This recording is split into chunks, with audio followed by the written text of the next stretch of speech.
Hello everyone. Let's take a look at all that good stuff here. I am very excited because the thing I've been waiting for weeks and weeks and weeks, maybe weeks and weeks, not 3 weeks of weeks and weeks and weeks.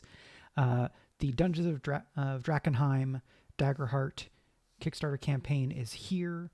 The beta campaign frame is up and available to download for free from the campaign website. I will be refreshing that URL a few times throughout the stream to make it easy for folks. The campaign, as of right now, if I refresh it on my phone, is at $193,000 USD, which is a wild number to think about.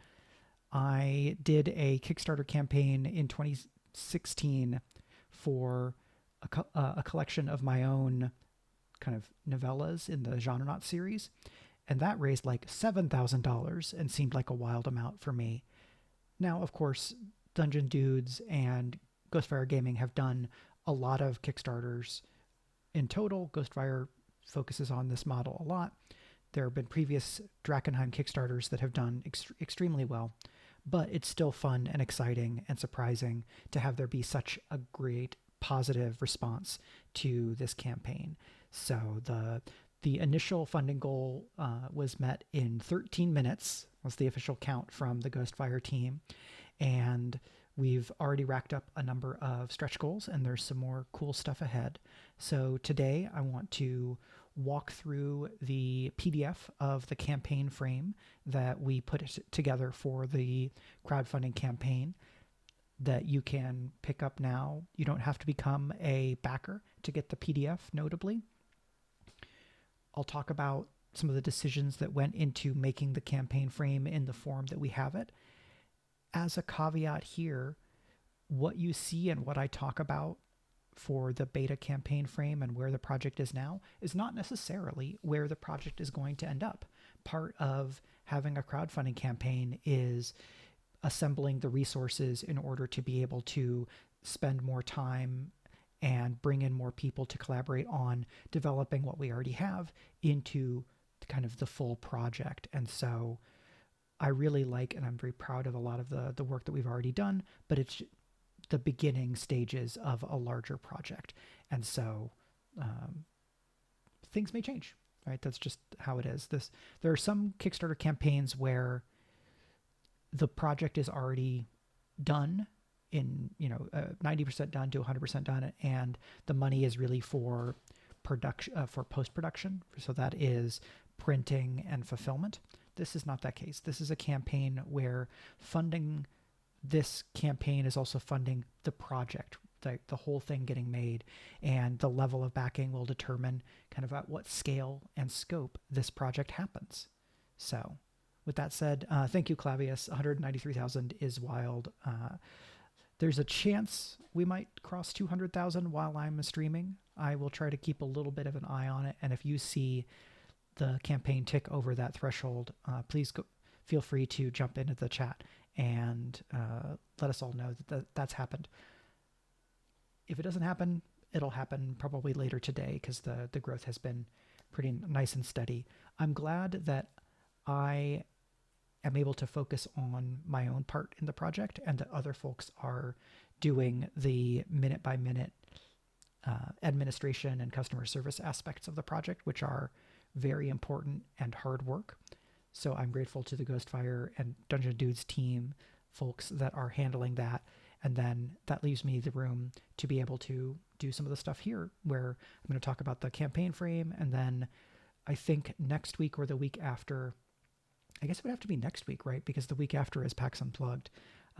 One of the next couple of weeks, I want to do a stream where I create or recreate some adversaries, mostly monsters, from the existing Dungeons of Drakkenheim material and talk about making adversaries for this project, the process of reinterpreting adversaries and monsters from Drakkenheim to be used in Daggerheart in this fashion, and some of the thinking that goes into that. I've done a little bit of that already in terms of adversary design and things like that.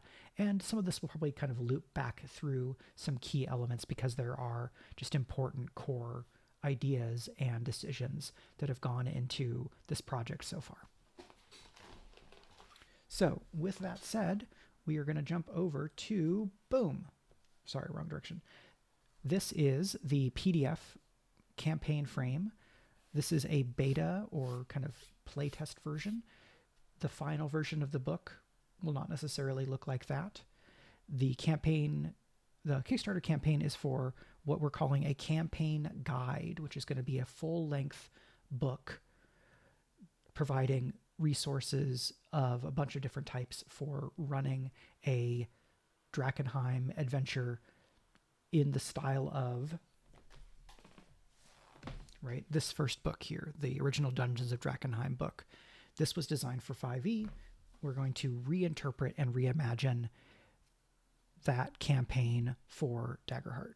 There are other Drakkenheim books. There's Sebastian Crow's Guide to Drakkenheim and then the Monsters of Drakkenheim book. This campaign is focusing on material from the first book. There's maybe some chances we'll pull some stuff from other books, depending on what that is and if it is needed. But the expectation right now is that the focus is going to be on this original book. If things go super gonzo and, we get a huge number of backers or the dollar count just really, really soars, that could create the opportunity to expand that.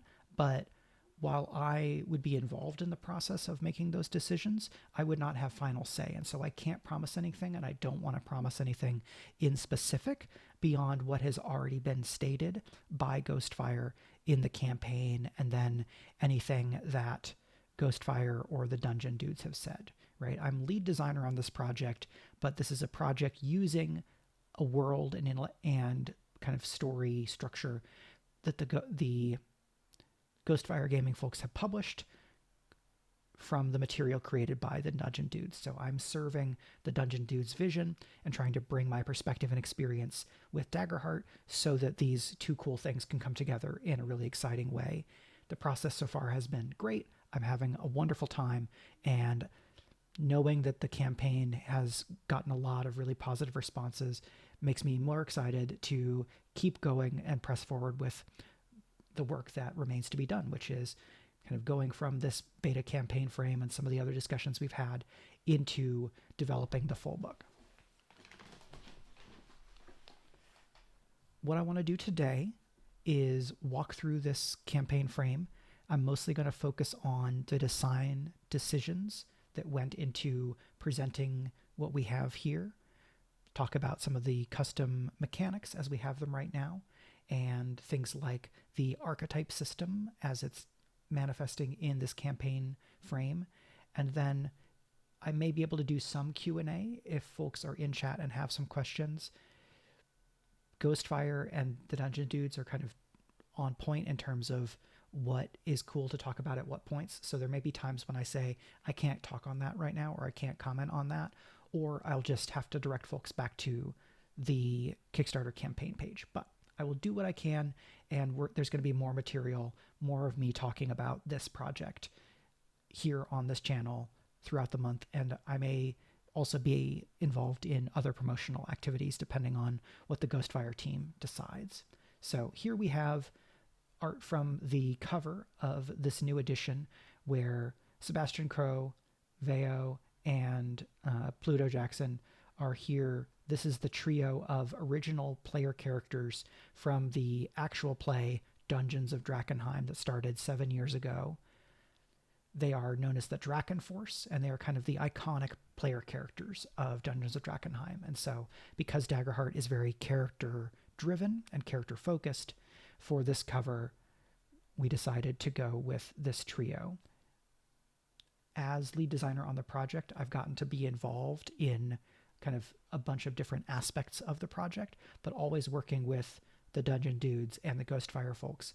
And they have wonderful staff in a bunch of different positions where I get to support them instead of having to, right, I'm not art directing the cover here. I am giving notes on the cover that is already being art directed and managed by somebody else, which is excellent because I get to learn how Ghostfire makes books and continue to broaden and deepen my skills that connect to game design, right? A lead designer is then interacting with aspects of production and marketing and sales and things.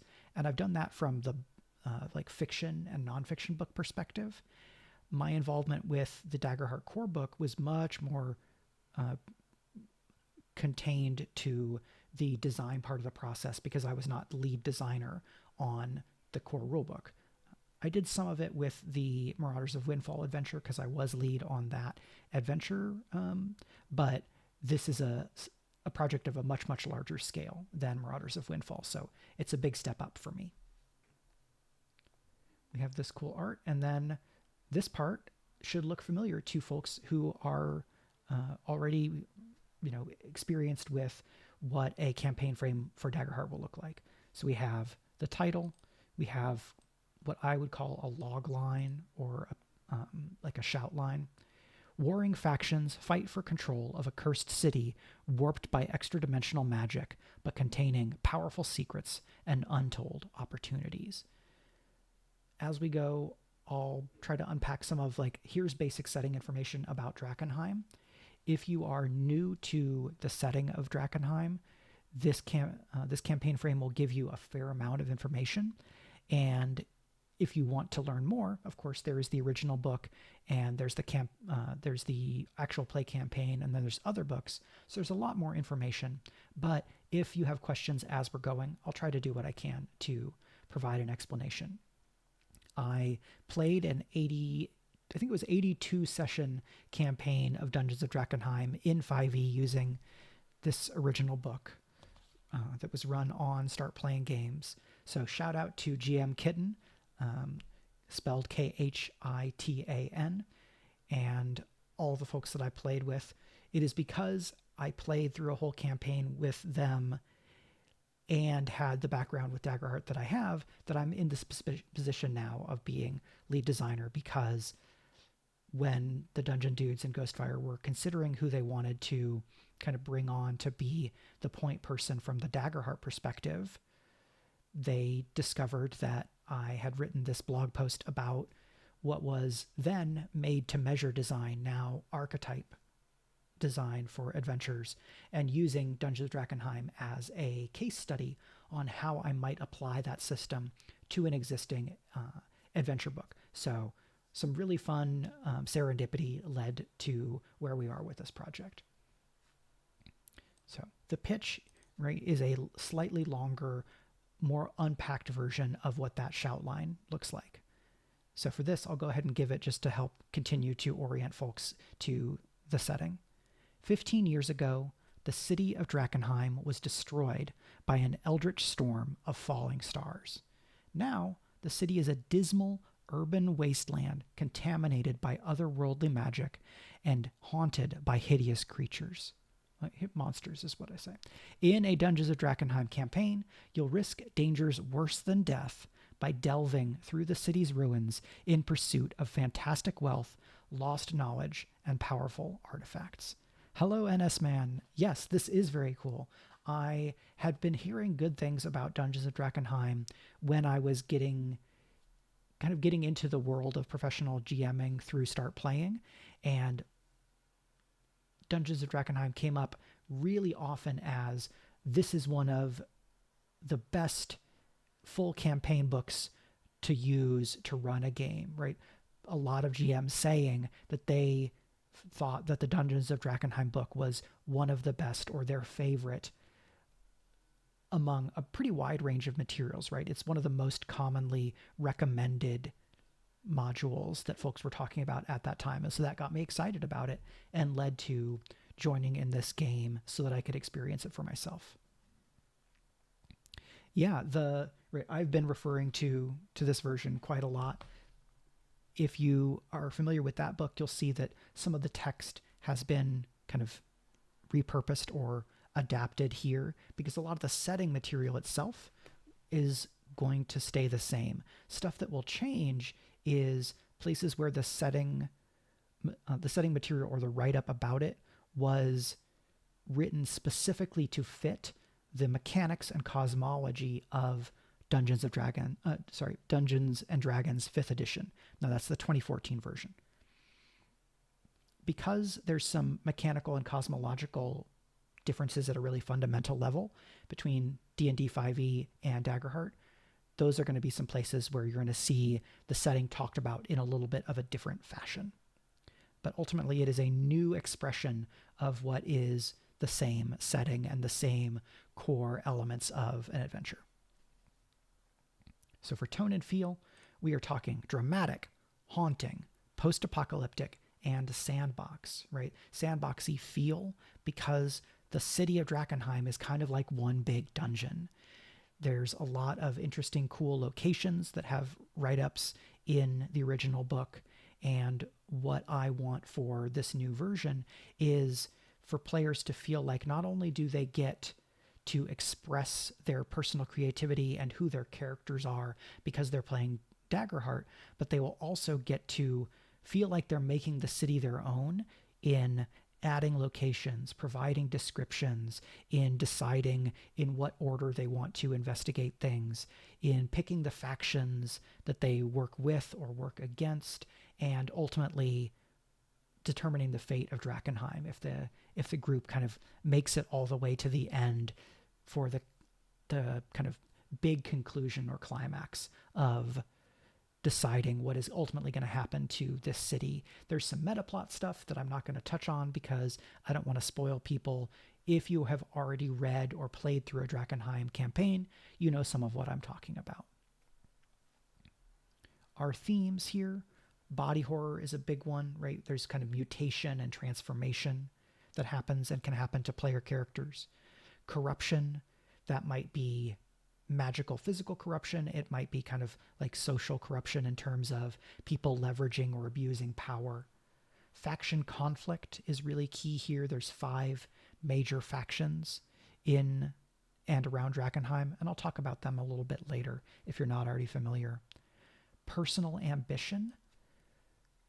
Not only is the story of Drakkenheim meant to be one where the players are driving the story, but also it attends to the dreams and goals and ambitions of the individual characters, whether they are looking for revenge or to restore the city that they grew up in, or they see themselves as agents of some kind of divine will or protectors against an otherworldly threat.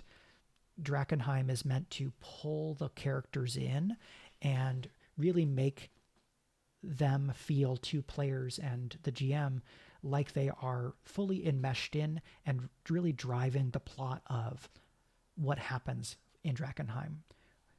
Over the course of a Dungeons of Drakkenheim campaign, your characters could easily become the most important group in or around Drakkenheim, right? High-level player characters are a force to reckon with in their own right, even if there's only 4 or 5 of them. And your group's interaction with other factions as your group's fortunes rise and fall is something that we're already covering in this beta frame and is going to be a key element of the full book. Touchstones, these are straight from the Dungeon Dudes, right? They talked about Fallout New Vegas in terms of how you interact with factions and kind of a sandbox approach to a really cool, interesting city where there's a lot of different things going on and where your actions as the player in what you do with your character will have a big impact on where the setting goes. The Witcher is a touchstone in terms of like dark fantasy and monsters and kind of a tone of a world that is pretty dangerous to live in and things like that. The Broken Earth series by N.K. Jemisin, which is a favorite of mine and a big kind of, I might say, modern classic in fantasy in the last 20 years or of this century. And that is a series that is explicitly post-apocalyptic and about apocalypses and how people respond in the wake of massive disasters, how they come together, how they come into conflict with each other, and so on. it also has kind of this the sociological constraint of people with magic. And the setting of Dungeons of Drakkenheim has some elements along those lines as well. The color out of space is a key cosmic horror touchstone. Some other H.P. Lovecraft stories are involved, but I can pledge to you, based on all the conversations I've had and my own intention, none of Lovecraft's racist bullshit is going to be in here if I have anything to say about it and if I'm able to do what I want to do, right? That is something that I'm very conscious of, given the ongoing popularity of Lovecraft and Lovecraft's influence on speculative fiction writ large. There's been a lot of conversations about revisiting and trying to reinterpret or reconsider Lovecraft's legacy. And I'm very aware of those conversations and keep them in mind as we're developing this out into a book. I think the Dungeon Dudes did a very good job not basically stepping on rakes with the original Drakkenheim. And so I think we're already on a good path for this version. Yeah, right. Lovecraft wouldn't be remembered if there wasn't something to his work outside of the bigotry. But it can be hard to extricate the work from the bigotry because that bigotry was so pervasive.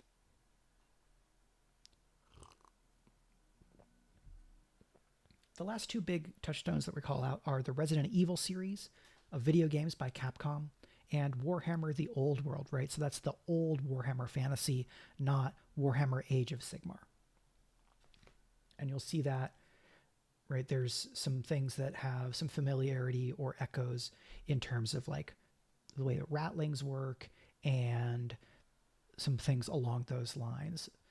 These are some of the biggest touchstones that the Dungeon Dudes described when I asked them about it, and so that's where we are here. Now we jump down to our overview page.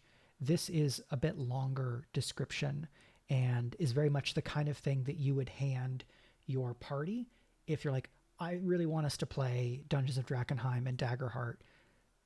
If you haven't heard about it, just go ahead and look at the PDF and read page 2 and get started. Hello, Pathfinder PhD. Yeah, I'm excited that you're familiar with Drakkenheim and eager to talk about where we are with the project and how I see this operating. Right, we're still earlier in the process, so some of how is this going to work is a decision, is our conversations and design work that is ahead and will be enabled by this campaign that is on Kickstarter right now. So key things here. There's some fundamental world stuff going on that's useful to know if you're coming to Drakkenheim from being a Daggerheart player. The gods in this setting are silent and distant. In default Daggerheart's kind of soft, implicit setting, the gods do not interfere much. In Drakkenheim, we probably think about them interfering even less. For the most part, characters who are connecting with the divine are doing so at like a pretty far remove. There's still divine power, but it's more like people tapping into sacred energies that are like depersonalized or not anthropomorphized versus kind of mentally going, dear God of lightning bolts, please give to me a lightning bolt. So there's just a different paradigm there. The way that people get access to magic is different in Drakkenheim. Being able to be a wizard is not something you can do that anybody can do. There is something inborn in being able to do a broad swath of the kinds of magic that exist in this setting. And so, right, for this description, we talk about the Codex domain, because in Daggerheart Core, the Codex domain is explicitly described as magic of intense study. But intense study is not alone all that you need for being able to tap into magic. There's some types of magic that where you take a different route to accessing power, and the frame, and then especially the full book, will talk about how this works both metaphysically and socially because a key element here is that this idea of being mage-born, born with the ability to tap into and use magic, is a social category, right? Is a social category description of how people are or are not able to do magic innately. Junkrabbit asks, have there been Daggerheart playtests for the setting? Contamination is such an aggressive thing. I'm surprised parties survive without large churn. So there has not been wide-scale Daggerheart playtesting for Drakkenheim yet. The Dungeon Dudes are going to be running a actual play one-shot using Daggerheart in Drakkenheim at PAX Unplugged later this month. And a part of the process of developing this full book is going to be playtesting. So the lethality and the balance between kind of the heroism and player agency of Daggerheart and the lethality of Drakkenheim is one of the key elements that I'm going to be paying attention to in working with the Ghostfire team and the Dungeon Dudes in doing and then looking at feedback from playtests. I think the needle I want to thread is Dungeons of Drakkenheim Daggerheart will be a fair bit more lethal than most Daggerheart games, but players will still have a lot of agency in deciding their character's fate, especially if they are wary about contamination. You can't just blithely play your way through the city and not care about your contamination rank as it goes up and up and up. But I want to both make using what contamination can give you pretty appealing because it can be very powerful, and make it so that characters who don't want to engage with contamination or don't want to engage with mutation or contaminated domain cards still have cool options, but that they're going to have to contend with the dangers and the kind of corrupting magics of the city. Yeah, and NS Man says, right, Daggerheart can be quite... the way that it is and isn't lethal is different than other fantasy adventure games because of the death moves. Right? You can choose a death move that is, I'm just going to roll my duality dice, and if the fear die comes up higher, the character is done. But the player gets the choice of which death move to make when you mark your last hit point. If you choose to survive and face the consequences, there is going to be a consequence that the player figures out with the GM, but if that player character stays down, they are going to survive that scene, except in the most extreme of circumstances. So there's a little bit of choosing how much danger you want to embrace in that moment. And between the mutations and contaminated domain cards and other things, there are going to be options and tools and resources for characters to draw upon in order to be able to face these dangers.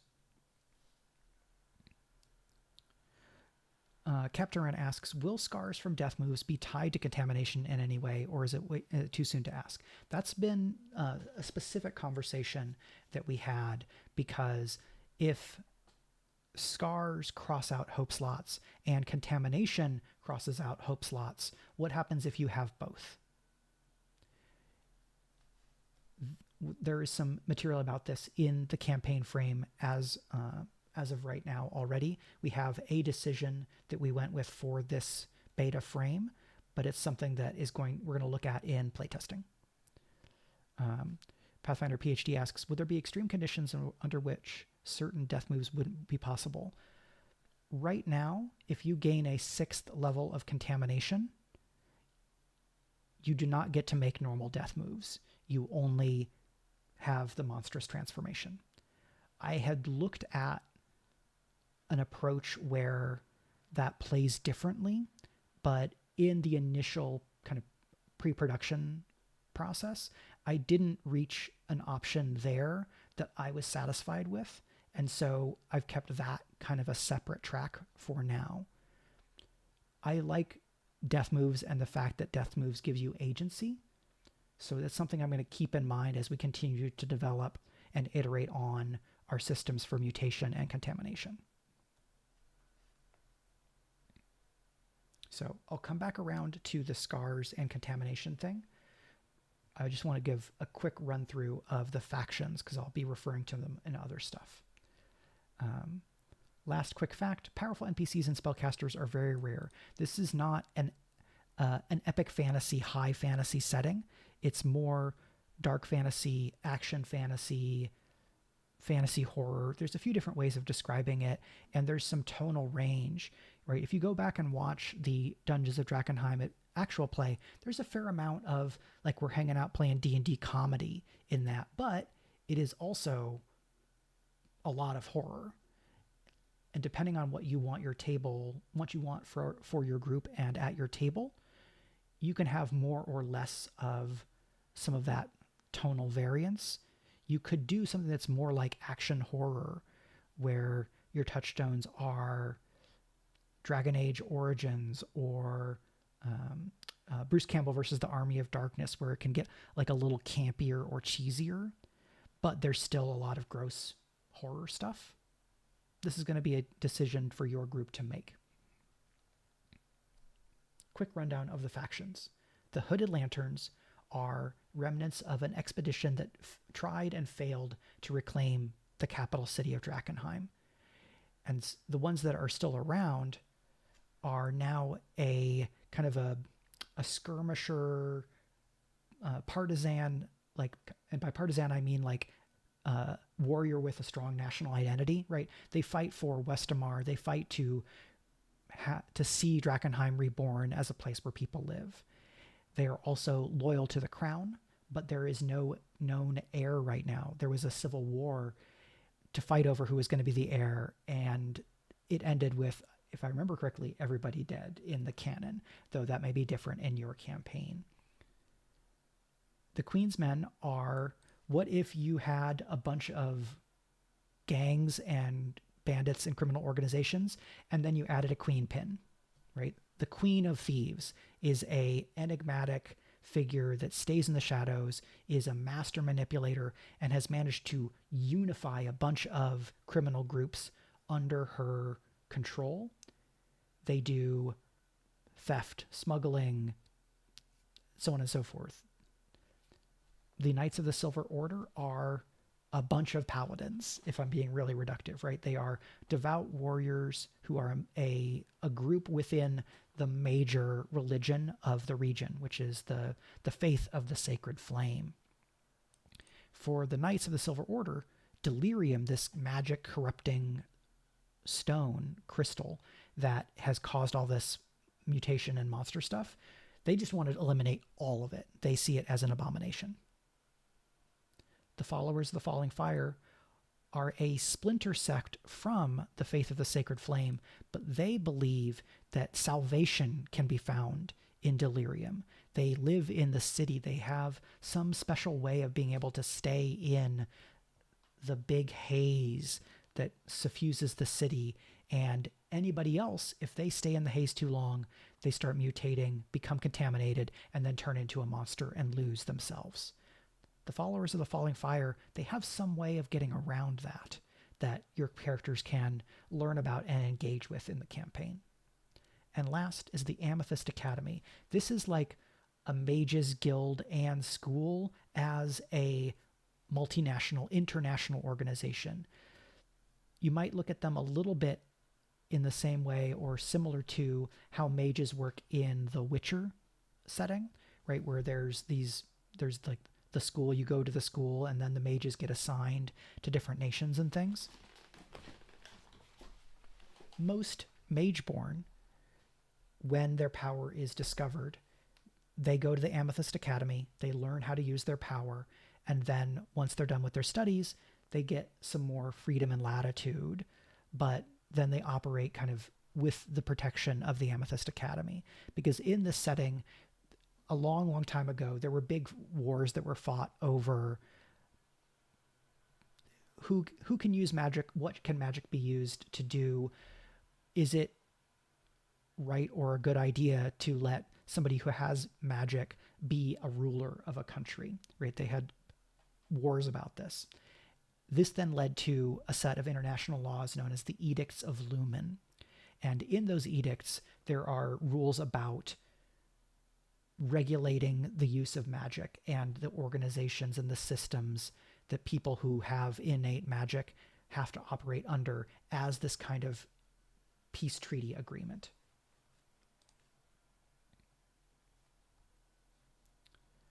We have some content notes here about some horror stuff. So if you're looking at potentially playing Drakkenheim, please attend to that and then talk about content with your table to decide what works for you. Yeah, Pathfinder PhD says, I enjoy a goofy tome from time to time. I have found that having some comedy can magnify the emotional intensity of drama or horror. Every table is going to have to figure out for themselves what they want, right? If we look at a movie like Everything Everywhere All at Once, that film gets downright ridiculous at times.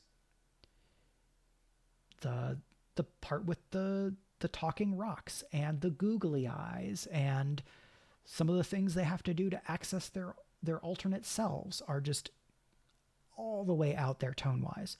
But it's also one of the most emotionally intense films I've watched maybe ever. And so you can have that breadth of tone without sacrificing stuff being serious and really heartfelt. How easy that is to do at your table, that's going to be up to y'all because this is subjective.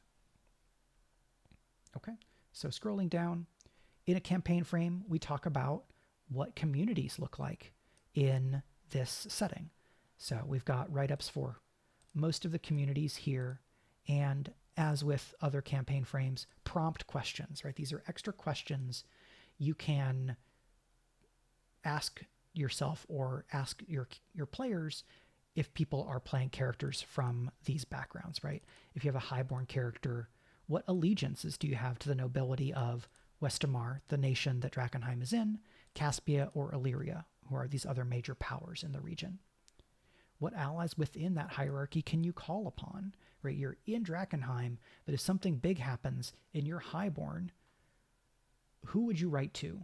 What reasonably could they do for you if they were going to send money or supplies or maybe even backup? And then we've got write-ups for some other communities here. We talk about ancestries. So in the original 5e presentation, the setting of this world is really human-centric. A lot of humans. Humans are the big movers and shakers. Dwarfs, elves, and halflings are around. They have a smaller role in the setting. And then ancestries like in 5e, Dragonborn, and then what I don't remember the term for Qatari and D&D, right?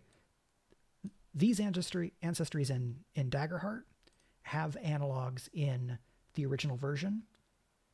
What we're doing right now is saying that these ancestries and then any other Darrington Press, Daggerheart core rulebook ancestries, you can have all of them in the setting. Ancestries like Fungrel, Ribbit, Galapa are not canonically in the 5e version of Drakkenheim, but you can have them in this campaign if you want. We're providing information about what is already established versus what are you going to want to detail for yourself if you're having them in the campaign. And so, right, if you've got a Dracona character and you are going to have Tabaxi, thank you. If you're going to have Dracona in the campaign, well, dragons are in this setting. So what do Dracona who get contaminated and become abominations look like? Are there common terms for the types of monsters that Dracona become when they're contaminated? And then also there's a question of like, was there like a Dracona focused or Dracona dominated neighborhood in the city of Drakkenheim, right? Like what was the place or role of a given ancestry in the city before everything fell apart, so that you understand in terms of like neighborhood politics and where people would have lived and all that kind of stuff. NS Man, what I can say on that is this project is taking place with active collaboration. We're actively in collaboration and communication with Darrington Press. What can and can't be used is going to be a question that is going to have a few dimensions, and I can't really speak on that at this point because I don't think it's my place to do so, because it's about the relationship between Ghostfire, the Dungeon Dudes, and Darrington. Other folks might speak on that more, but I'm going to hold off talking about it now because I don't want to do anything that's going to cause any problems for anybody in saying something one way or another. I would say that the potential to include classes that are not published in the core rulebook depends on a number of factors. I will say that in the Drakkenheim campaign I played a warlock. And so for me personally, it would be really fun to get to support warlocks in this book, but that's going to depend on other things.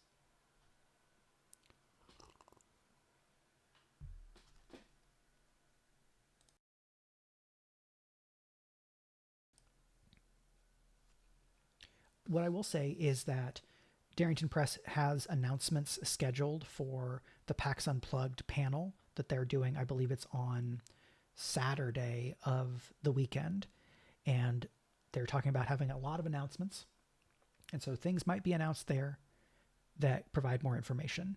I am not privy to what all that list of announcements is, so I can't give you any inside information, but that's the best bet on when you might get information that would then flow downstream to this kind of topic. I'm excited to go to that presentation and hear about what's coming, right?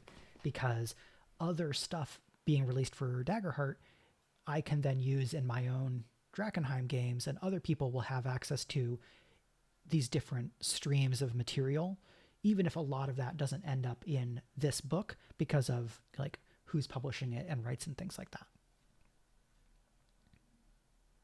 So for classes, all of the core book classes are allowed. Some of them might take a new or a slightly different form, but Daggerheart is a game that invites and encourages you to do reflavoring. So bards and sorcerers, most of them are going to be considered mageborn, where they will have been found, their magic discovered earlier in life. They go, they study, and then they kind of either stay with the academy or they strike out on their own. Pathfinder PhD, sign up for playtesting. An excellent question. I am not in charge of the logistics side of that. What I would say is keep an eye on the campaign updates for the Kickstarter.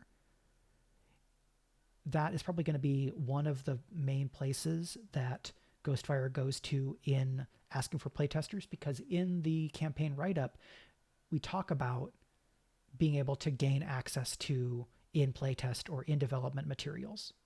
So if you are already a backer, you're going to get updates, and that will be one of, if not the best way to make sure that you hear about what that looks like when the time comes. Having been on the design side for Daggerheart Core during playtesting, even though I really didn't have anything to do with like engaging with or processing that playtest information, getting a bunch of feedback was extremely useful. And so I am excited to have another playtest process and be able to engage more directly with that material, because my role in this project is different. And I know that for myself, getting to playtest Daggerheart made a huge difference in how I thought about the game. And so I really believe in the process. I also know that the Dungeon Dudes have done a lot of playtesting of their previous Drakkenheim books with the Drakkenheim community that they've developed and fostered. So a lot of factors pointing toward there should be opportunities. So Druids and Rangers in Drakkenheim, will not necessarily be born with the ability to do magic, because connecting to the magic of nature is a different process, even if the magic you're connecting to is ultimately kind of the same, right? You might tap into, as a druid, the arcane domain, the arcana domain, and arcana is shared with sorcerer. But the way the druid accesses it is different than how the sorcerer accesses it in the canon, but you might adjust it for your group. The thing to know and to think about for a Drakkenheim game using this material, I think, is to consider what kinds of stories and themes and factions you want to engage with as your character. If the idea of your character's relationship to a big kind of top-down magical organization is like, if you're excited to operate within or struggle against that, you can play a character who was regarded as mageborn and went through that training, or who didn't go through that training, and then when it's discovered they didn't, that becomes a big deal. If you're not as interested in engaging with that, you might be able to write your character up such that if they went to the academy, they went through the academy, they did their training, they parted ways with the academy, and it doesn't really have as much of an impact on their life anymore. And there's some ways to do that. Rogues are interesting in Drakkenheim because the original Dungeons of Drakkenheim was written with the expectation of the 5e paradigm in terms of who has magic. And of course, rogues in Daggerheart have magic through both the Midnight and Grace domains. So this campaign frame talks about what that might look like, right? Rogue, the character class, is not the only way to be a thief, a scoundrel, so on and so forth, right? Rogue can take many forms. A player character rogue in Daggerheart has access to these magical domains. And so for them, there's the questions of, are you counted as mageborn? Did you go to the academy? And some things that a note I've added as a potential, right, is thieves guilds and other criminal organizations have long-standing arrangements with local Amethyst Academy representatives that leave magic-wielding rogues free to use their magic, as long as they don't draw too much attention to themselves. And of course, the academy may ask for the occasional favor, right? These systems, as set up by Monty and Kelly, the creators of Dungeons of Drakkenheim, were intended to be messy. It can be tricky to express and articulate a setting where part of the point is the messiness, because you want clarity, and messiness is unclear. And that is a little bit of an interesting challenge. It's one that we've talked about, and I'm trying to present in what I've written, adding to what Monty and Kelly had already written, to be as clear as possible in painting the picture while leaving room for groups and players to decide which aspects and where in the setting they want to fit their character, and which kinds of conflicts and messinesses they want to engage with.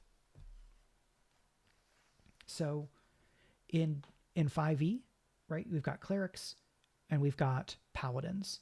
Daggerheart has seraphs. Seraphs are mostly going to tap into sacred energies. They might be a part of the faith of the Sacred Flame. They might even be a Knight of the Silver Order. They might have some kind of different connection to a divinity.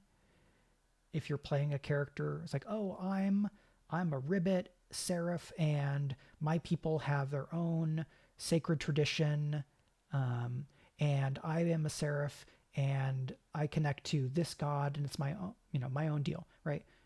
It's useful to leave room for people to get to play characters in the way that most excite them. The material we're providing is trying to make sure that people understand what is expected in the setting, so that the choices they make can be contextualized or related to what is going to be kind of the assumed default that you then either engage with or you adjust with your own table. Because since this is Daggerheart, You want to make the world your own and tell the story together. Pathfinder PhD, I think that messiness could evolve into more flexibility in the setting. That is the hope, right? That is something I'm excited about. Who is and isn't Mageborn came up as like a pretty important thing in the Drakkenheim campaign I played in.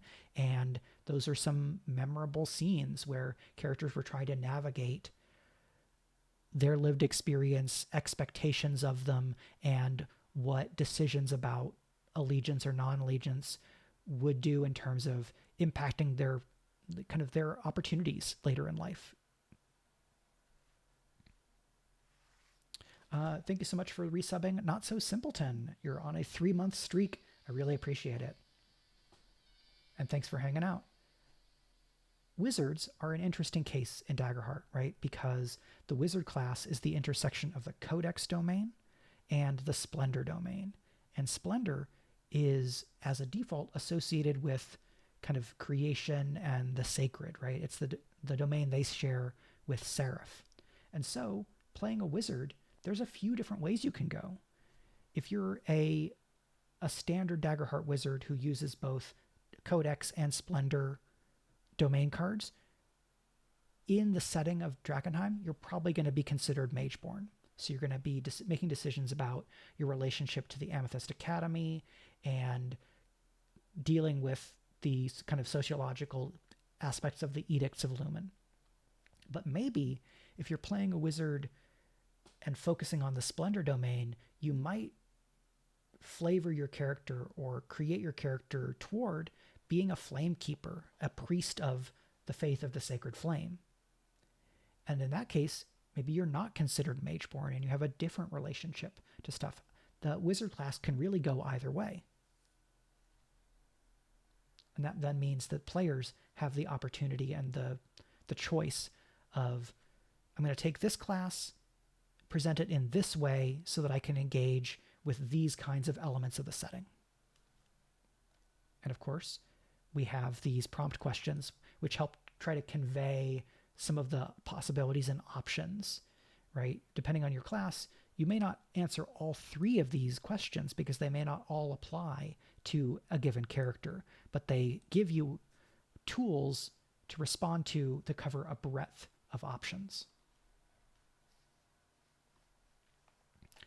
Every campaign frame has player principles and GM principles. This stream is probably going to go a little long, but so I'm going to just talk through these real quick. Right? Player principles: cultivate faction alliances, but watch your back. Embrace corruption or reject it. Play your archetype and forge your destiny. I'll talk more about archetypes later. For the GM, the principles are: make Drakkenheim feel alive, right? Setting as character is very key here. Make exploration thrilling and perilous. If the whole city is a dungeon, travel should be exciting and like daunting. Show the interplay of factions, right? We've got 5 factions and the player characters, and then maybe some other actors in the broader scheme. And tempt with the power of delirium. If you buy into what delirium and contamination can do, it can give you a lot of cool stuff. But it then comes with that danger of losing yourself. Distinctions are basically walking through key elements of the setting. A lot of these I've already touched on in this overview, but this is just giving more detail. A lot of this is existing material or a slight tweak of some of that existing material, so that if you're coming to Drakkenheim either from Daggerheart or coming to it fresh and you don't have a background with Drakkenheim, this full campaign frame should give you a fair amount of material that if you're excited to just use a campaign frame and jump in, this will help you get your game going, right? It'll give you some locations, some understanding about the setting, and leaves room to add more of your own. We've got longer write-ups of the factions. They have the cool faction banners here of the 5 factions. This also talks some about kind of where locations relevant to these factions. We have an inciting incident adventure that you can use as, I want to play Drakkenheim and Daggerheart this weekend. Cool. Grab this PDF, share the material with your friends, and either you're going to do session 0 altogether and then do the inciting incident, or you as the GM prep your inciting incident, you do all of your character creation and so on, and then you can use this to jump in. Even if you don't know the rest of the setting, you're going to get some information about what is in store for your characters. And then we have session 0 questions. These are extra questions to ask the players and characters, or for everybody in the group to ask one another about your game, right? And this speaks not just to individual character elements, but what themes or elements do we want to hold at arm's length, and what do we want to omit entirely, right? Talking about content calibration. And then we get into the biggest chunk of the campaign frame, and the place where I kind of had some of the biggest impact, writing the mechanics for Daggerheart Drakkenheim. Per the question earlier, in this draft right now, if you have a scar, that crosses out one of your hope slots. If you then get contamination, it blocks out the next hope slot down. So having both scars and contamination becomes dangerous really quickly. Whether we stick with that is going to be a question for playtesting. As I described it in conversations, hey, this system, as we have it right now, could be really punishing. I think it makes sense to have it for this draft, see what people say in feedback, and then decide if we want to make it so that a scar and contamination are just like different axes. And so if you have one scar and one contamination, you still have 5 hope slots instead of 4. That's TBD. This is an early draft. Another cool thing that you can get by embracing delirium and contamination is you can get contaminated versions of the domain cards from the core rulebook. And what they do is these are tweaked and buffed versions of the domain cards, and you pay the cost for them by giving the GM fear. So in most cases, rather than having to spend hope, and often without having to mark stress, you can use these cool abilities, often with a boost in their effectiveness, but to do so, you have to give the GM fear. And what this means is even if you are contaminated and you are out of hope and you're nearly full of stress, if you've got contaminated domain cards, you have options. You can kind of give into or draw upon that dangerous power to get yourself and your friends out of danger. But it may leave a mark. Some of these might give the risk of more contamination, or what is the GM going to do with all of that extra fear? So we have 5 examples here. Delirium Grasp, which is a variant on Cinder Grasp in Arcana. Uncanny Focus, Octarine Brace, and Octarine Wall, and Otherworldly Shimmer. Junkrabbit, I understand that concern about death moves. It was not my experience in playtesting that we had kind of Blaze of Glory, people choosing Blaze of Glory and just burning through a zillion characters. That was not my experience at play, and from what I recall, that was not something that came up a lot in the playtesting of the core book. Every group is going to be a little bit different. It's been my experience that people really invest in their characters when they play Daggerheart, and so the choice to do a Blaze of Glory is much more about this is the right time for my character to meet their end, unless I can press the button that says I get to do a crit, and then I just make another character, and then I can press the button to do a crit again. But every group may vary. If you find that that is a problem for your table, you might have a conversation about either adjusting the Blaze of Glory move or deciding if you want to make some different decisions about how you're approaching things, or you might find that a different game fits your group's playstyle in a way that is better for better in terms of everyone having the kind of fun that they want to have. A great thing about where we are right now in RPGs is there's a zillion systems. And I'm, of course, very fond of Daggerheart, and I want to make it work for a range of people. But, there's Draw Steel, there's the new Dragon Slayers by Spencer Campbell, there's Songbirds by Snow, there's Dungeons and Dragons, there's Pathfinder, there's a zillion OSR games like Cairn and BX and Dungeon Crawl Classics and so on and so forth. So if you want to play a fantasy adventure game, there are a ton of options, and hopefully you can find one that works for you. Whether that is Daggerheart is more for you to say than me. Okay. The other big thing is mutations, right? As you gain contamination at contamination 2 and 4, you draw a mutation card. We have 2 example mutations, and the way mutations work is that they have 2 features. There is a normal feature that you can use whenever if you have this contamination, if you have this mutation.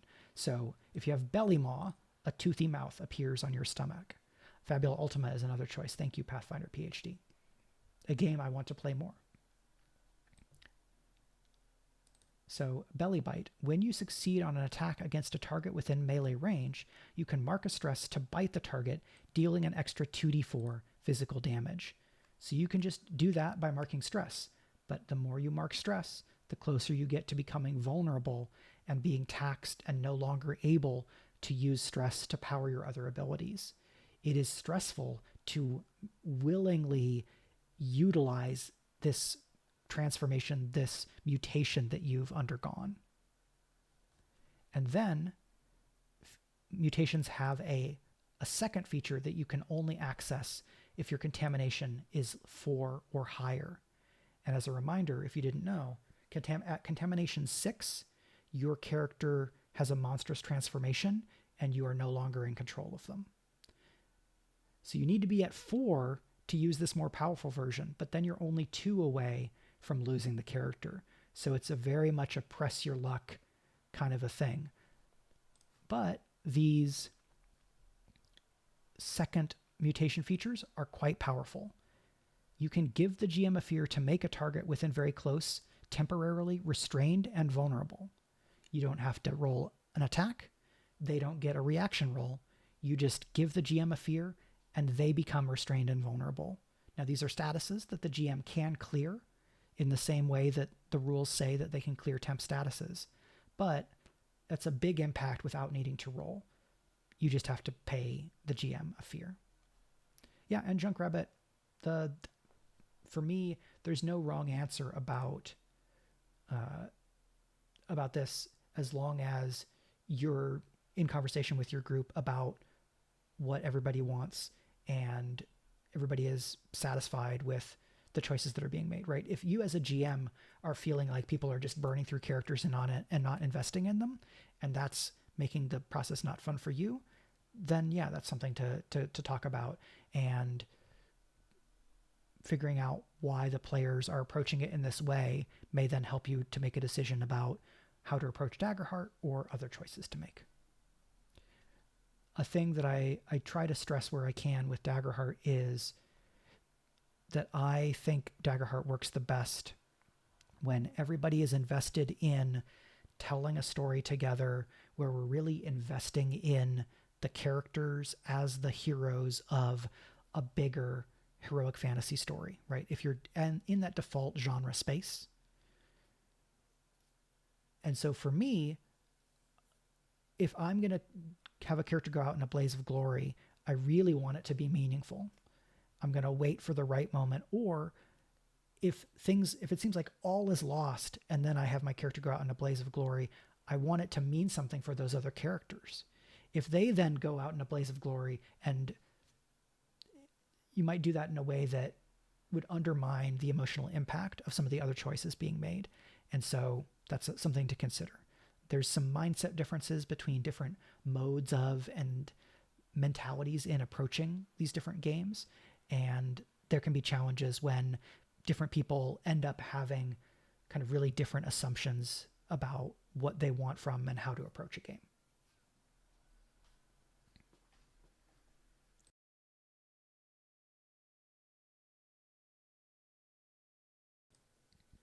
Okay. Yeah, in the games that I've run, let's see, I've run probably 30 something sessions across 2 campaigns, in addition to all the stuff I did during playtest and some miniseries and a couple of other one-off demos of the game that I've run just like since launch. In all of that time, I think there's been 2, maybe 3 death moves. Now, I don't go as hard as I might in some games, just because the vibe that those campaigns have settled on are not as much push us as hard as you can in combat. That's not been where we've landed. So your mileage may vary. Okay. So how do you remove contamination? There's some specific rules about it in the original book, but right now we have a downtime action that you can take, only available on a long rest. And as one of the other rules we have here is that you cannot take a long rest inside the city where you're in a place with the haze, because the haze has this magical effect. And so you get contamination in the city, but to remove it, the only reliable way to do that without other resources or abilities is to leave the haze and take a long rest and then undergo the ritual of purge contamination. There's some fictional wrapping to this, where being able to purge contamination on your own should, within the fiction, require expensive materials and learning to do the ritual. This then means that most groups throughout the beginning of their campaign are going to be needing to access NPCs like Flamekeeper Hannah for her to then do the ritual to purge contamination. Now, what this means is if you leave Drakkenheim, go back to Emberwood, which is the kind of staging ground town near the city, and you spend your 2 long rest actions on purge contamination, you can go from 4 contamination to 0 in 1 long rest. So you might not have a lot of downtime, but we think about the fiction. What is it like to go experience horrific scenes, fight for your life, feel your body, mutate in strange and scary ways, then go and have that mutation, that contamination burned out of you by holy light, and then pick up the next morning and go back in? What's that like? As a GM, I would ask questions and build on the answers. Do you really feel like you're up to going back into the city when you just spent 3 hours last night in agony having the contamination burned out of you?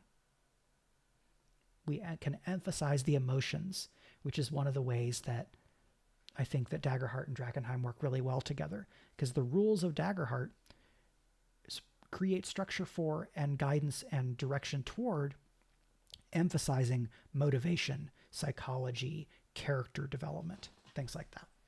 That's how I see the game. That's what I think is special about it. And now, one of the big things, character archetypes.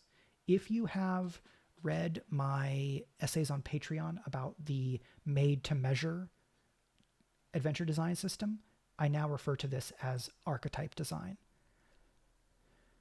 Because I created this thing, right? I am using it for the Dungeons of Drakkenheim Daggerheart campaign guide, but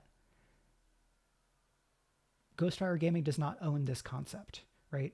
I wrote it and I published it in a public fashion, and I am using it here. So if you want to use a character archetypes approach to adventure design, you are very welcome to do so.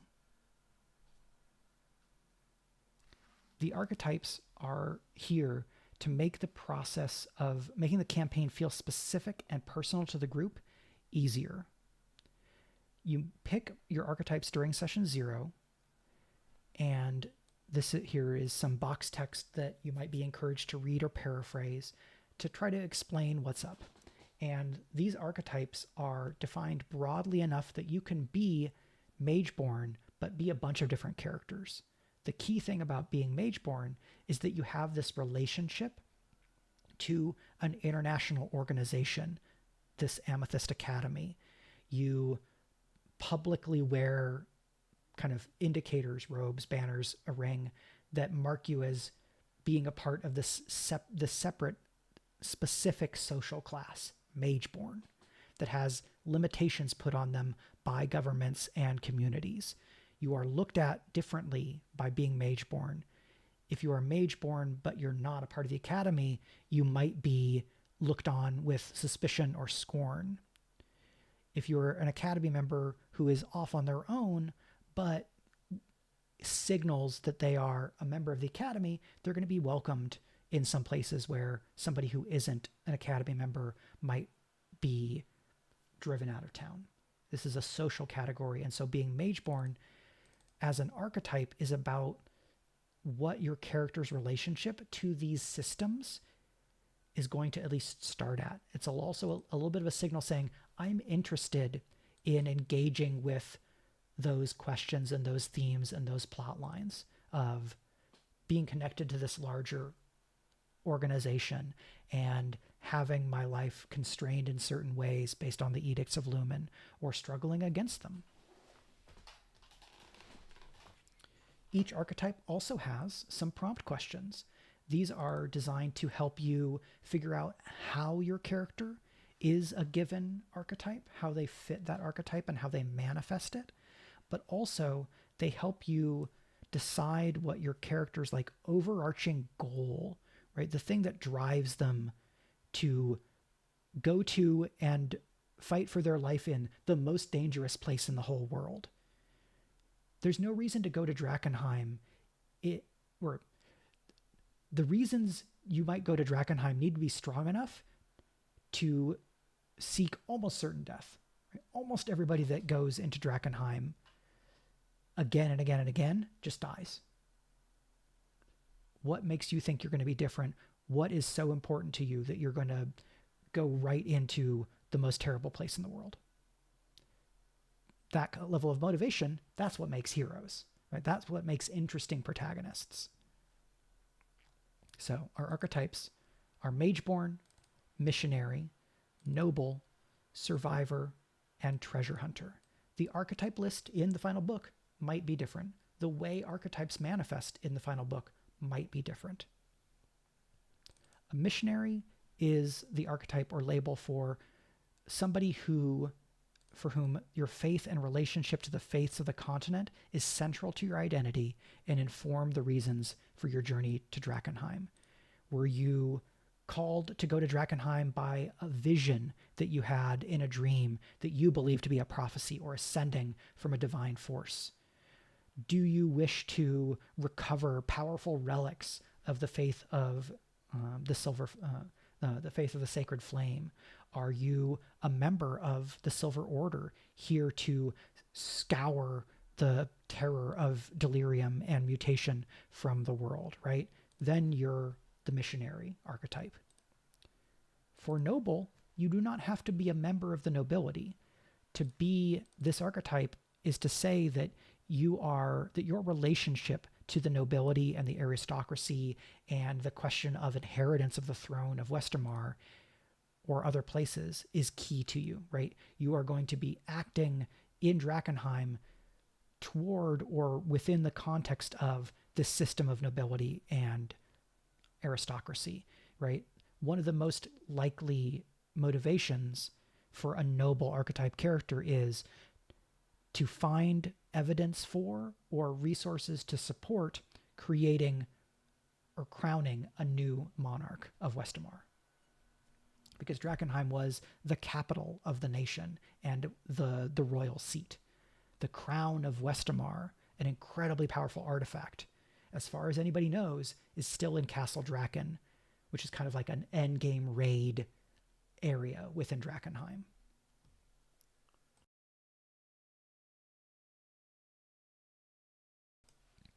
Survivor. This is a great archetype if you want to play somebody who was born in or grew up in Drakkenheim and is now coming back, either to figure out what happened to a loved one that they lost contact with, to get revenge on the monstrosities that took your youth away from you, to solve the mystery of what happened to your family that led you to being sent away from the city mysteriously a week before the meteor happened, which is what was up with my character, right? My D&D Drakkenheim character, if I were making her in Daggerheart, would have the survivor archetype. And making her for Daggerheart would be fun, but we don't as of right now have explicit support for the warlock class, and my character was a warlock, specifically a celestial warlock. So in a world where this campaign does so well that right, it does really well, and the agreements with Darrington are made to the point where we're including stuff about warlocks and we get to make subclasses, right? One thing that would be fun to make, and I cannot promise anything again, is to make a subclass for my character so that I could make her in Daggerheart, right? Some kind of celestial warlock, or a warlock where one of the ways you can be that subclass is by being celestial, right? Because subclasses for warlocks, at least according to the material in the Void, is a little bit different, right? It's not just who is the patron, it's kind of what your relationship to the patron is, or what the vibe of the patron is, right? Because there's Pact of the Wrathful and then Pact of the Infernal, is it maybe, right? And that one's a little bit more specific. The character I've played with is a Pact of the Wrathful warlock in one of the games that I run, so that's the one I'm more familiar with. I haven't as engaged really deeply with the stuff in the Void because I'm also doing a lot of my own stuff, and I want to make sure that I'm really clear about not drawing upon material from the Void that's not in the SRD, because the community gaming license does not allow that, right? It tells you to focus on the SRD and anything that's public game content. And S-Men, I would love us to live in the world where we are able to support as many classes and subclasses and things like that in this book as possible. It might happen in this book if things go really well. It might happen in a supplement or another book. But I really like what I've seen in the Void in terms of additional classes. I'm excited for what Spencer and Rowan and the other designers working on future books, whatever they may be, what they're doing. I suppose Chris and Jeremy, right, are also working on Daggerheart stuff. So me over here working with Ghostfire on this, I'm excited to see what they're doing, and there may be opportunities to draw upon that. But again, that is going to depend on kind of higher level corporate partnership decisions than they're decisions I don't get to make. They're decisions that companies make with one another, and then I might be in those conversations, or I might just get to be the one who follows through on them. Yeah, Pathfinder PhD, I have a bunch of classes I've created that I'm excited about. I know that other people are making classes, right? It's one of the most common things that I see in terms of homebrew and third-party creation. I think because class design is really fun for this game. And S-Man, I'd be curious to hear about this class you made based on a video game. I've seen a lot of classes based on like JRPG stuff, but that's, not to say that that's what yours is. The last archetype here, before I get too carried away, is Treasure Hunter. This is a little bit of a catch-all. For a Treasure Hunter archetype, Drakkenheim is a land of opportunity, right? You are here to get some powerful treasure or archetype. You might be here to get the fortune that will let you set yourself up for life, the fortune that will let you buy yourself out of debt, the fortune that will let you buy a ship and become a privateer and live your life on the sea. Guild Wars 2. Guild Wars 2 is high on a list of games that I hear people reference with great fondness and appreciation for the storytelling that I have never gotten to play. So it's fun to hear about Guild Wars 2 stuff every so often. Channeling the fighting styles of deceased heroes sounds pretty fun. So those are the archetypes. We've got some rules about delirium. One of the things I do want to hit, because I think it's fun, before we wrap up, is how environments can be used in Drakkenheim. So one of the things that I made for this crowdfunding kind of stage of the process is a Drakkenheim outer city environment. This being a environment to use as kind of a default or overarching environment for any engagement with the city outside of the inner city walls, right? There's Drakkenheim outer city, Drakkenheim inner city, there's the crater, there's Castle Draken. Those are the big regions that are in Drakkenheim, right? And then there's stuff around it, Camp Dawn, Emberwood Village, stuff like that. But if you're in the haze in what would be considered the outer city, you can use this environment. And again, the way I think about environments, and this is my personal approach, is that environments are like an a la carte menu that you can draw upon and use as they will be helpful. They're a bit kind of concretized prep, right? You do the work ahead of time and then you use those features and moves, but you could just improvise them in the moment. The environment's framework is a way of organizing thoughts and decisions that could be made spontaneously, but if you have it all written down, maybe that lightens your cognitive load and you can just draw upon what's there and focus more on engaging with the characters or other aspects of GMing. So notable here, the outer city has elements of both exploration and traversal environments. And so I said, hey, what if we label this as both of these types at this stage? See how that goes over. I'm going to want to be doing my own playtesting at various stages. And so, right, exploration here, we can see definitely in Search the Ruins. Wrong Turn could be kind of an exploration thing or a traversal thing. The haze itself and the expedition countdown is very much an aspect in the vein of a traversal type environment. And so there's different features that will let you emphasize or highlight or zoom in on different things that could come up in engaging with and moving through the outer city of Drakkenheim, which is probably going to be the first part of Drakkenheim that any given party engages with. And that's part of why this is tier 1. I could easily see in the final book, and again, no guarantee, that the revised version of this outer city environment is actually tier 2. You might still have tier 1 characters engaging with it, but most of how it is set up is with the expectation of tier 2. And so then when your party goes into Drakkenheim the first time at level 1, they are immediately and very palpably outmatched because they're already in a tier 2 environment.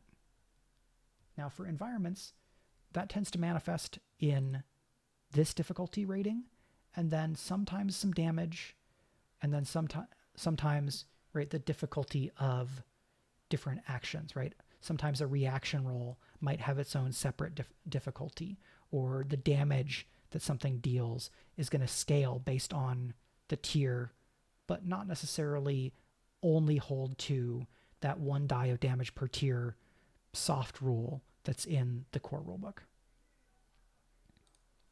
Junkrabbit says, I attempted lair environments in a town which would stack, but it seemed like too much for the GM. So instead I'm trying more direct neighborhood or scene environments.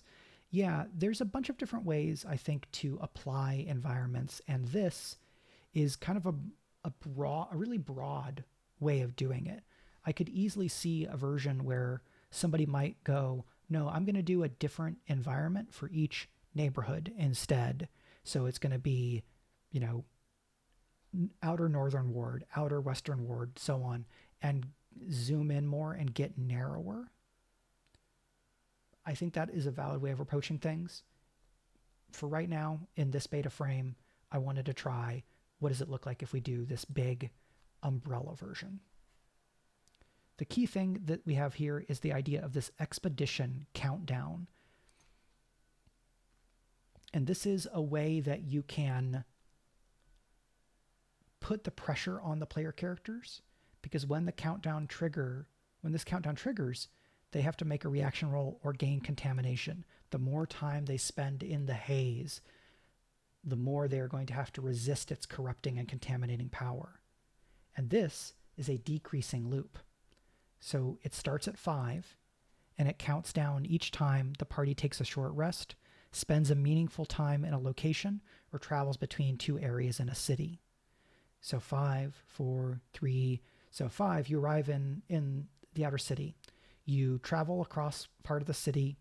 You investigate an area. That's 5 to 4, 4 to 3.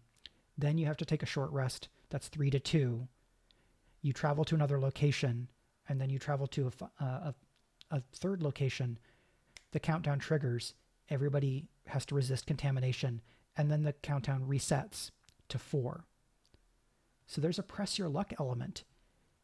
The more you stay in the city and take your second or third long rest and try to get more things done and push farther in your exploration, the more frequently you are having to try to resist contamination, the more your chances are of accumulating some contamination, which might mean mutations, which means you don't have access to as much of your hope, and means that you're going to need to do more frequent or more of the purge contamination action.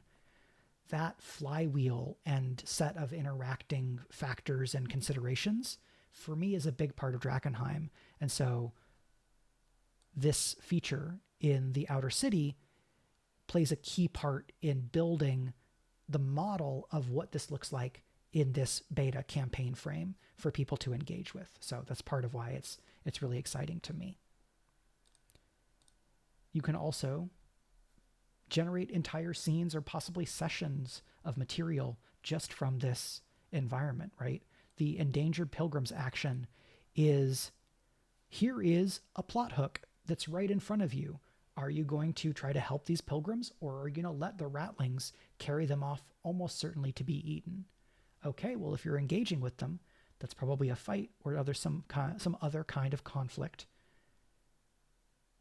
And you're going to be trying to save these pilgrims. And then, depending on how well you do and the roll of the die, you might get a minor favor from one of the factions of Drakkenheim, the followers of the Falling Fire. So this can tie you in more closely to the faction politics.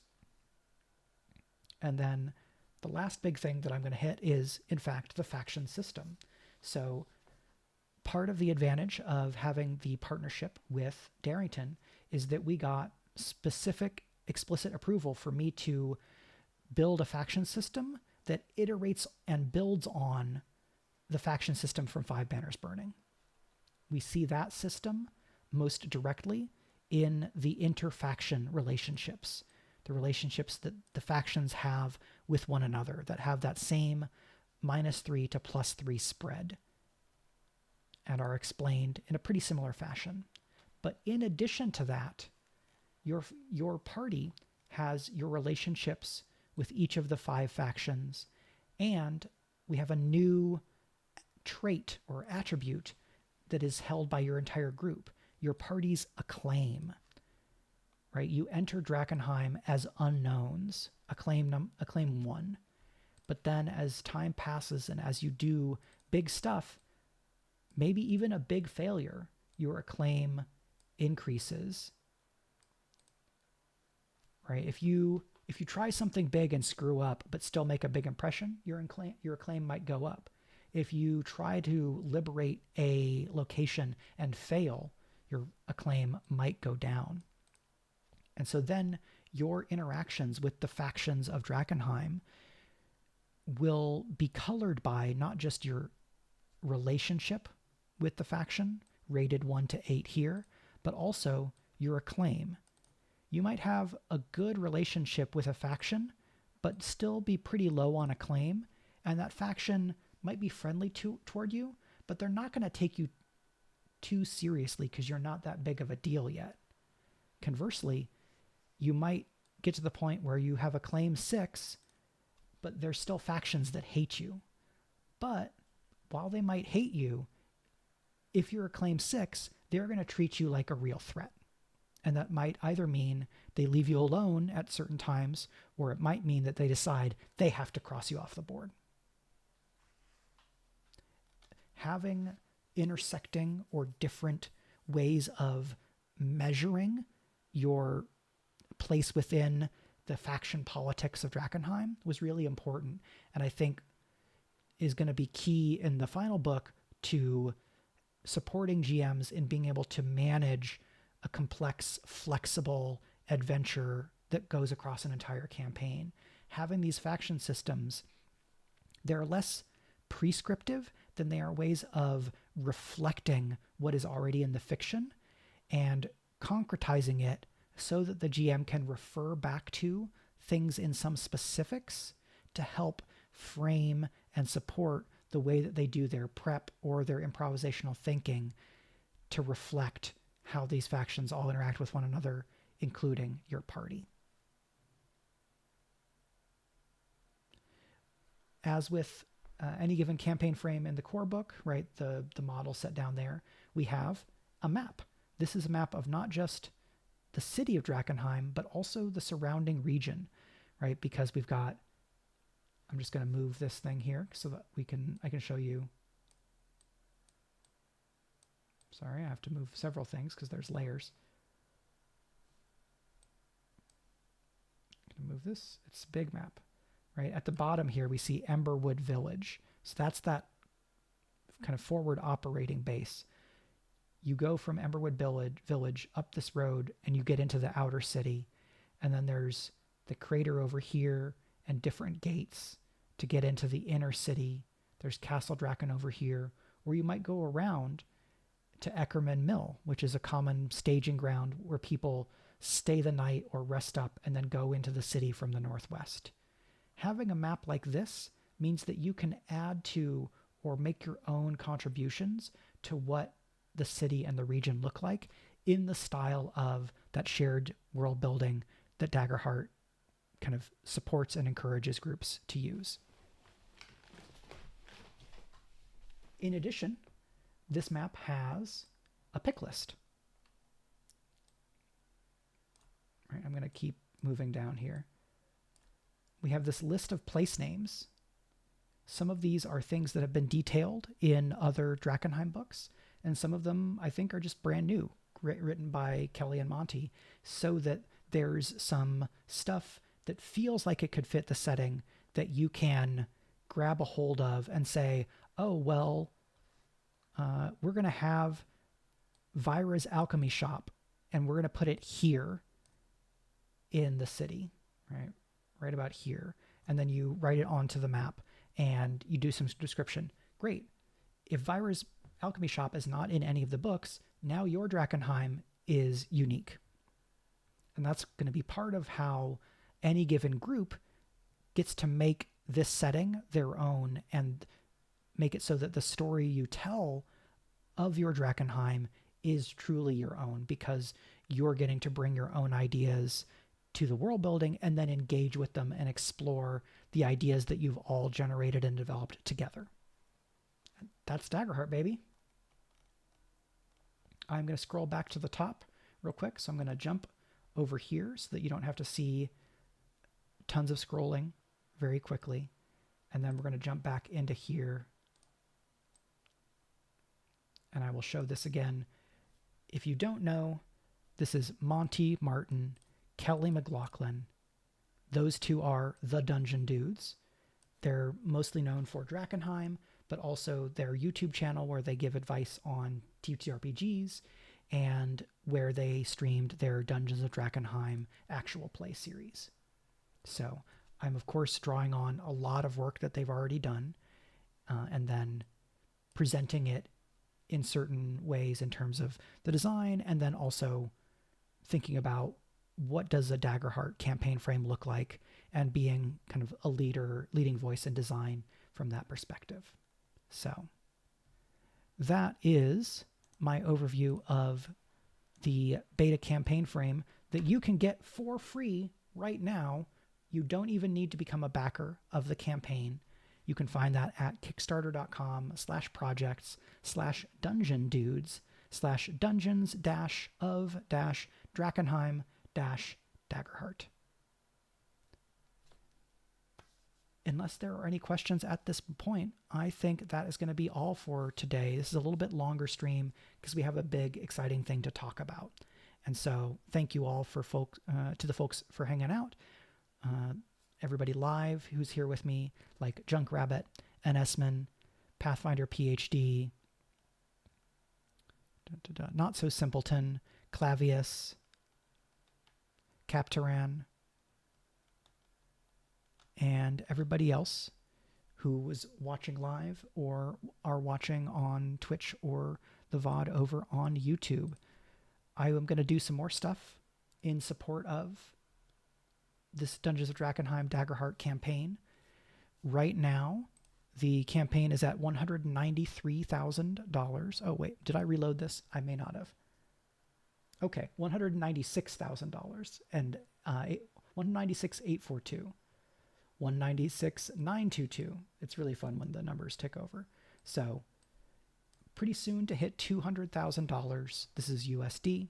At $200,000, that unlocks the stretch goal of a character pre-gen pack, which will almost certainly be me creating pre-gen characters for you to use to dive right in to a Drakkenheim adventure in Daggerheart, so that if you just have one day and you want to try out the setting, you could take those characters. Your GM could have this book, right? The eventual book that we're making. And then you can dive right in the same way that the pre-gen characters in the Quick Start adventure make it easy to jump in to play Daggerheart with the core rules. So that is that. Thank you so much, Not So Simpleton, for backing the project. And I am excited for other folks to check this out. Give it a shot, and I hope that through this video and the other material that's there, I've done what I can to encourage you to check it out and decide if it's good for you. As an extra thing, a pitch angle that I want to add that has been discussed with Ghostfire is, if you really like Age of Umbra, I feel like Age of Umbra and Dungeons of Drakkenheim could go together like this. Right? You could use the contamination system for Umbra-touched contamination in a Age of Umbra campaign. You could have mutations. You could have contaminated domain cards. You could use the monsters in the adversary list as monsters in Age of Umbra. So just as an extra way of thinking about it. Now, it's a big book, and a lot of it's going to be on the adventure specifically, but there's maybe an extra dimension that gives it a different appeal beyond using it just in that one way. And the more the campaign funds, the more extra adversaries there will be, and so the more resources you'd have for using however you want. Thank you also to NSman. So that's going to be all for today. Keep an eye on the updates for the campaign and for the Ghostfire Gaming channels on Twitter, Blue Sky, and things like that. They are going to be announcing other promotional activities and things like that over the course of the campaign. There may be some extra cool things revealed or shared over the course of the campaign, hypothetically. So keep an eye out for those as well. And until then, I will see you next time. Then, being general promotion stuff, I will be streaming again next week. All right, take care. Bye.